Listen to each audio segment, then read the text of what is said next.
This is us filling the kettle up, getting ready for boil, and it also shows just how large the inside of the kettle is.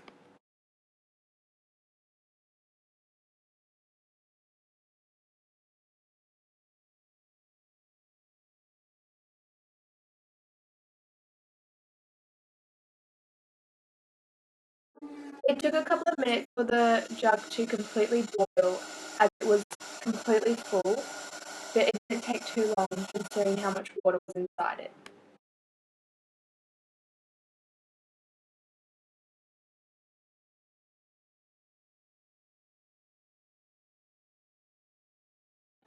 We included a couple of clips of other people trying to open the kettle just to show how fiddly the top was.